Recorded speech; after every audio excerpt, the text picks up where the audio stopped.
पर विचार विमर्श किया। मिनी ऑक्शन इसके लिए प्रसिद्ध होते हैं। अगर आपके पास एक अधिक पर्स है और कोई प्रचुर उपलब्धता और विशेष लक्ष्य नहीं है तो ये हो सकता है, और आज यही हुआ। राजस्थान रॉयल्स के कोच ने कहा, काफी देर से हमें पता था कि ये बाउंड्री हर सीजन टूट रही है। कौन जानता है कि 25 करोड़ की सीमा अगली बार टूट जाए। गोयनका ने कहा, मैंने और संगकारा ने Australian pace prince Mitchell Starc और पैट कमिंस के लिए जो 20 करोड़ की सीमा को पार किया उस पर काफी सोचा।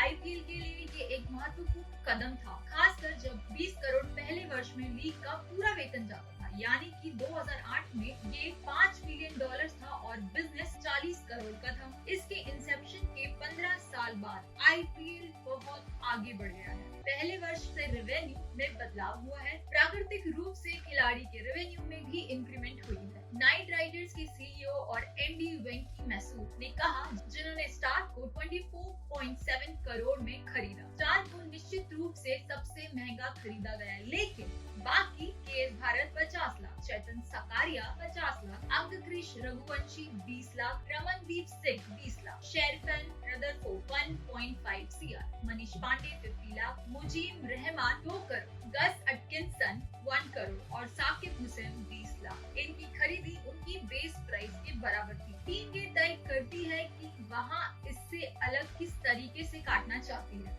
ये आपने किसी को कितना दिया, ऊपर नीचे और क्या नहीं है, ये देखने की दृष्टि है। आखिरी में हम सब एक ही अमाउंट का पैसा खर्च कर रहे हैं। केकेआर के अधिकारी ने स्टार्क का दाम रीजन अच्छे से दिया। नाइट राइडर्स ने गुजरात टाइटंस के साथ एक इंटेंस बिडिंग युद्ध किया, जो ऑक्शन टेबल पर सबसे अधिक ऑर्डर्स के साथ आए, 38.15 करोड़। केकेआर का बैलेंस दिन की शुरुआत पर कम था, 32.7 करोड़। जैसे ही स्टार का नाम ऑक्शन में आया, दोनों बराबर थे। केकेआर के पास 31.70 करोड़ था और जीटी के पास 31.85 करोड़ था। इसका मुख्य कारण था कि केकेआर ने शुरुआत में कुछ खिलाड़ियों को खोना था। जब ब्राउमैन कोविल और क्रिस वॉक्स के लिए राजस्थान रॉयल्स और पंजाब किंग्स ने बिड किया, जबकि टाइटंस ने अजमतुल्लाह 50 लाख और उमेश यादव 5.8 CR के लिए दौड़ मचा दी। साफ था कि टाइटंस स्टार को चाहते थे और 24.5 करोड़ तक पहुंच गए थे। फिर नाइट राइडर्स ने ऑसी को 25 लाख अधिक में खरीद लिया। हमें पता था कि गुजरात हमारा कंपटीशन होगा, उनके पास हमसे बहुत अधिक पैसा था, लेकिन उन्होंने कुछ खरीदियां की और वह वर्चुअल रूप से बराबर हो गया। ये मुश्किल है कि हम कितना जाते हैं। लास्ट में शायद हम जीटी से एक बिड अधिक किए और उन्होंने हमारे उम्मीद से एक बिड कम किया। ये ऑक्शन डायनामिक्स है। ये कैसे काम करते हैं, ये तो दूसरे तौर पर भी जा सकता था अगर वो कंटिन्यू करते, तो हमें कहीं रुकना पड़ता। आप कितना जाते हैं ये उस पर निर्भर करता है कितना और काम बाकी है, कितनी जगह है, आपको कौन कौन से खिलाड़ी चाहिए और आप कितने पैसे से उन खिलाड़ियों को भरना चाहते हैं। मैसूर ने काफी सोचा, तो क्या हुआ अगर एक हिस्सा काफी महत्वपूर्ण था। केकेआर मैनेजमेंट की लॉजिक ये है, स्टार के दाम